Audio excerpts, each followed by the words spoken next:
ஒரு ஹெல்த்தியான ஸ்நாக்ஸ் தான் பண்ண போறோம். என்ன பண்ண போறோம்? முதல்ல ராகி மாவை லைட்டான சூட்ல வறுத்து எடுத்துக்கிடுவோம். கருகு ட்ரைங்க லைட்டா வறுத்தா போதும்.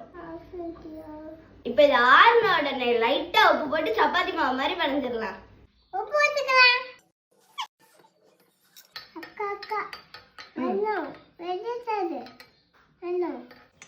மாவை தோசைகள்ல சப்பாத்தி மாவு மாதிரி நல்லா தப்பி வச்சுக்கணும். தோசைகள்ல லைட்டா நல்லெண்ணெய் ஊத்திக்கலாம்.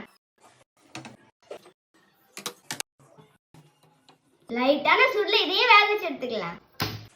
நாங்க திருப்பும் போது பிஞ்சிட்டு இது வெந்தா மட்டும் போதும். நம்ம இதை அரைக்க தான் போறோம். அப்பா ஐடியா திருப்பிட்டு சுட்டு வச்ச ராகி ஒரு மிக்ஸி ஜார்ல சேர்த்துக்கலாம். பொட்டுக்கடல நிலக்கடல கூட போட்டுக்கலாம்.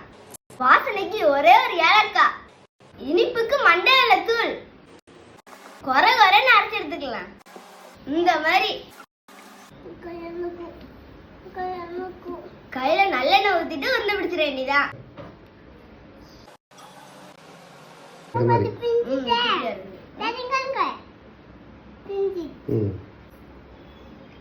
எல்லாத்தையும் இந்த மாதிரி உருண்டை பிடிச்சி எடுத்துக்கிடுவான். எனக்கு தெரிஞ்சு எந்த ஒரு கெட்டதும் இல்லைன்னு நினைக்கிறேன்.